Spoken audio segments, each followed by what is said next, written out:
If you haven't heard, myself and the crew over at my podcast, The Pro Audio Suite, have collaborated with Centrance to create our very own audio interface that's specifically designed for voiceover actors. It's called the Passport VO, and it is an amazing product that we want to bring to the world, but we cannot do it without reaching a special goal.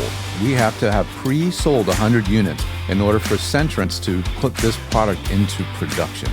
I'll tell you, there are just no audio interfaces that check every single box that's really important to a voiceover actor. And this thing also replaces multiple pieces of gear in a studio, like a mic mute switch, a mic switcher.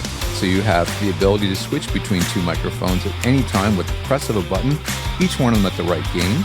It has two audio interfaces inside the box. So one is dedicated to recording, and the other one dedicated to communications like Zoom and Source Connect. You can do playbacks, it's all built in. Head over to centrance.com/passportvo if you're interested in picking up one. Thanks for listening, everybody. This is George the Tech. I hope you have a great one. George the Tech. I got someone here from GiK right now who's going to give us a little information about the product line. How you doing, Nick? Hey, how you doing? I'm great, thank you. Tell us about some of the panels and products that would be really great for a voiceover booth. They tend to be really smaller spaces, you know? Yeah, so just come around here. I'll show you. So for vocal booth and voiceover rooms, if you go for like fully treating the space, we usually use the 244 panel because that covers the entire range down to 80 Hertz, which is perfect for it covers the entire vocal range really. You can equip your whole room with them and be fine. If you're looking for something more portable, we have our PIP, our portable isolation booth. So that is a modular a modular panel. You can actually fold it together, bring it with you, throw it in the truck.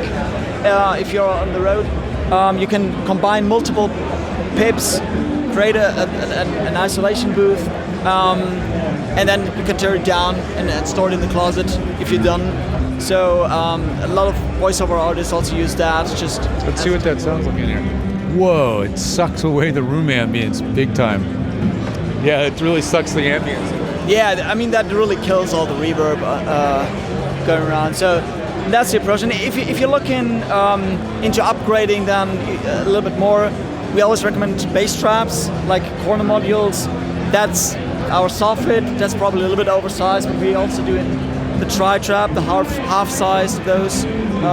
So they just go in the corner. You can stack them, and then you can treat the low end between 70 and 150 Hertz. If you have some resonance in the room. You always have resonance in the room. Yeah, exactly. I mean, women have less problems because the vocal range is higher. Yes, exactly. But a male voice just goes down to 80. They ring down to 80 or even lower sometimes. Lower sometimes. So I don't have a deep voice, and I can still get a room at 80 Hertz to ring with mine. Trigger it, and then it's ringing, and you get that in the recording. So you kind of want to have bass traps. However, the 244s, as mentioned, they go fairly low, so you can get away with them as well. You know, something this big looks really giant for a small booth. But if you think about it, when you put it in the corner and you actually use it to hold a computer monitor and you use it functionally, it doesn't take up as much space. You could have your copy stand and your audio interface sitting on this, and it's useful. It's not taking up as much space as you think. Yeah, exactly. And also, if you like something more appealing, we have the turbo trap. You can use it as a stand as well. Supports up to 100 pounds.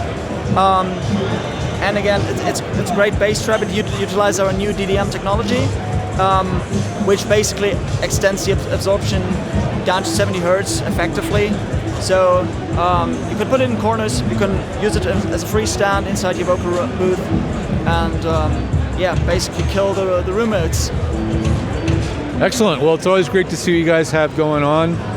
Really, you guys have the ultimate in high quality panels, and I really appreciate your quality control and the creativity of your products, the best stuff. We get all our products measured at Riverbank Labs or Salford University in England, so we actually know how they perform inside the room, which is important because we also do free advice for our customers, and we kind of need to know how the panels perform inside the room to That's really important. proper advice and arrive at the result that we're looking for. So Thanks a lot. Look for the science, guys. Don't buy things based on hearsay. Look at the science. Glenn, who's the creator, CEO, and designer, creates beautiful acoustical panels that are really based in acoustical science. Here's a diffusion. This is a panel that uses something called binary diffusion. And this is a calculated but random pattern. And you could use this as a way to make a small room have a little bit more life to it if you're afraid of it being too dead sounding. He said that somebody has been using these in a vocal booth, and it'd be interesting to try it out. But yeah, I mean, they do beautiful art panels too. Their art printing is second to none. In fact, these are the panels that I had put in for JMC, J. Michael Collins, because the printing process is so fine and it doesn't clog the screen, so the sound still passes through. It doesn't reflect off. So that's great.